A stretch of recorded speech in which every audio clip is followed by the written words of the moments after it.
nga xam ne moom mooy li ñuy gis à chaque fois ndax tey xëy nañu daal di gis ay pas mal de quotidiens yoo xam te ne dañuy titré naan ay le clash ak yooyu yëpp mais bu ñu xoolee li nga xam ne moom mooy conseil des ministres bi da ngay xam ne gouvernement bi ñu ngi attelé wu di liggéey bu baax a baax ci li nga xam ne moom moo soxal askan bi.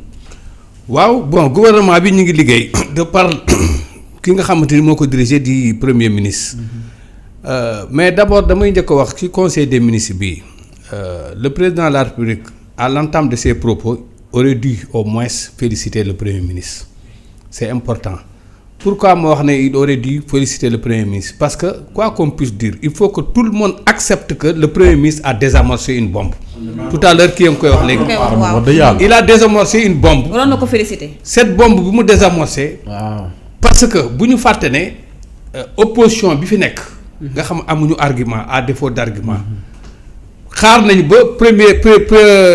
Ousmane Sonko en tant que président Pastef taxaw ne il va faire une tournée. Et cette tournée nationale mi ngi xaar bientôt dina am dana seetaat partem dana jéem a defaat parti bi réorganiser ko dinañ passer à la massification on veut 1 million de ñoo xamante ne ay militants lañu danañ defaraat les instances de base danañ def vente carte ensuite dinañ dem congrès yooyu yëpp bi mu ko waxee. Il a fallu ñoom ñu xaar ba mu wax ba pare ñoom ñu ne ñoom aussi dañuy def tournée cette tournée là xam nga yow yëgoo ko déggoo ci dara et pourtant ñi ngi def tournée ñi ngi ci yoon bi di def tournée mais cette tournée dañ ko axé ci une campagne de désinformation ils sont en train de désinformer mais aussi di yàq lépp loo xamante ni gouvernement mi ngi koy def te bi ñu commencé loolu yàgg na léegi nag lu leen dese mooy comme dañu nekk ci campagne arachidière bi. C'était l'occasion pour eux ñu dem vers soit les points de collecte wala vers les paysans pour leur servir des informations yoo xamante ni amul dem nañ sax ba ne mun nañ ci yéen gouvernement bi mun na jënd gerte gi ci yéen à 500 francs donc cette sortie du premier ministre était importante ba tax na bi mu génnee wax dem ci seko yi dem ci nga xamante ni foofu la point de collecte nekk dem ci au fin fond des paysans yi nga xamante ni tey bu gerte amee bu mbay mi doxee ñoo yàlla ak ñoom a tax toog ak ñoom tenir leen un langage de vérité mais yemu ci moom kenn dafa déplacé wu avec ses ministres concernés déplacé wu avec le ministre du commerce déplacé wu avec le ministre de l'agriculture déplacé wu avec au moins képp koo xamante ni bon démembrement nga ci li nga xamante dafa jëm ci mbirum gerte bi ak comment faire pour commercialisation bi toog wax leen ne leen yii ak lii am na. faille am na on reconnaît que défaut am na faille am na mais aussi nañ jàpp ne yéen kontaanu leen ñun kontaanuñu mais aussi nos collaborateurs kontaanuñu donc kenn kontaanu aussi par conséquent campagne bi nga xamante ni tey moom la ñuy def gis nañ ne am na faille ba tax na on vous propose cette année-ci on va essayer de régler le problème mais on vous propose pour beneen yoon ñu seet beneen forme boo xam moom la ñuy liggéeyee subvention malgré les subventions que état bi di def. Est-ce qu'il n'est pas possible de les subventions yéen mu jëriñ leen leneen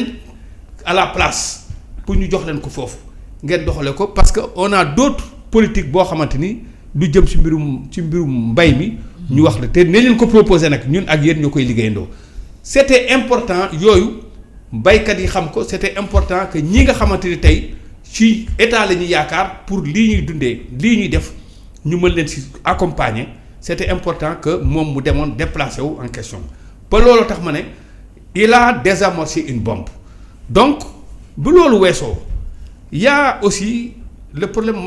du Jeux olympiques. C'est important jour J bi c'est important le jour J kañ lay commencer mi ngi commencer kañ la war a démarrer je crois bien mi ngi war a démarrer au mois d'octobre jusqu'au 18 novembre. Oui. C'est du 31 octobre au 18 novembre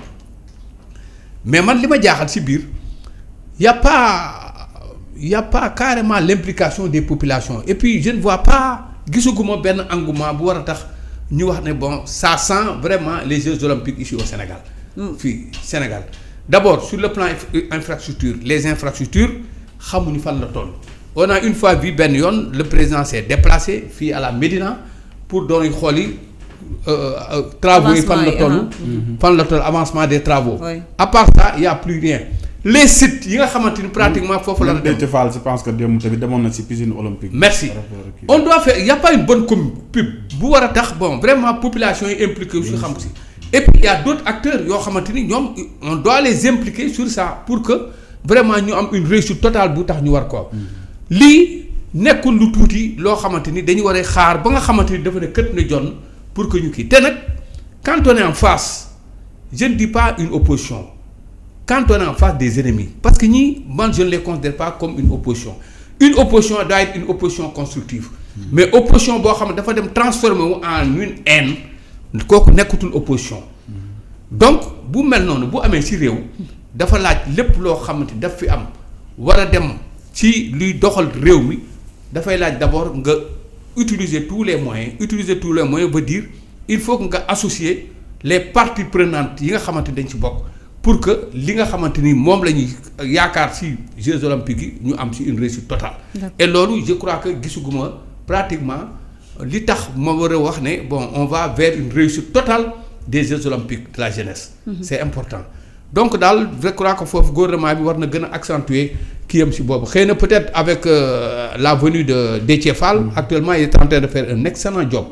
Ça il faut le reconnaître. Il est en train de faire un excellent job. Espérons peut-être d'ici peu de temps que les travaux vont dinañ ko accélérer comme que ñu ngi 2026 accélérer ensuite lépp loo xamante ni laaj na ko ñu dof ko loolu daal mooy li nga xamante ni pratiquement moom laa gën a jàpp ci communiqué du conseil des ministres bon en ce qui concerne les mesures individuelles comme l'a dit l'autre Ousmane bon ce monsieur bi ñu nommé peut-être que moo yor assurance intérim bi peut-être il a fait un bon job moo tax bon peut-être ñu confirmer ko ci poste boobu yooyu nag les nominations moom de tout le temps dafay am parce que le président il est le seul habilité à nommer à des postes civils et militaires donc loolu jëfinam la mais pourvu que rek lépp lu ñu ciy def na nekk loo xamante ni luy Sénégalais yi di apprécier luy jub la.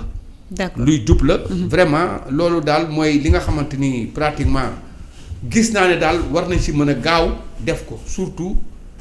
pour le bien du peuple mais surtout pour le bien aussi des Sénégalais. ñu ngi lay jaajëfal bu baax a baax di jaajëfal Xaana Diagne mi nga xam ne ñuy suivre kii di Moussa Sow ñu ngi leen di nuyu bu baax xam leen ne dañuy am kontaan saa suñu leen di lire ki nga xam te ni moom mooy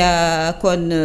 bon si arab la ko bindee xaw ma tur bi carrément kii di Papa Niang kii di Awa Diba moom tamit ñu ngi koy nuyu bu baax ki nga xam te ni moom mooy Moussa Sow voilà Moussa Sow moom moo bind ci arab Moussa nuyu naa la ziar naa la bu baax a baax yow tamit ak ñëpp ñi nga xam ne ñu ngi seetaan di ñu bàyyi xel waaye du ñu des wala dañuy des ba tey ci ponk bi nga xam ne moom la ñu jagleel kii di Elimane Diourine gi bu ñu fàttaliku depuis 31 décembre wala le 1er ba léegi mu ngi occupé li nga xam te ne moom mooy espace médiatique bi jaaree ko ci campagne bi nga xam ne moom la def wala sax tournée bi nga xam ne moom la def si bassin arachidier waaye it bi mu si paree gis nañu ne li nga xam te ni tamit moom mooy ab dossier ubbiwaat nañu ko mooy li nga xam ne mooy procès bi nga xam ne moom la doon amal wala procès bi nga xam ne moo ko lëkkalee ak Mame Mbaye Niang gis nañu tey jii am na lu si yees ci bi les révisions bi nga xam te ni ñu ngi ciy ñëw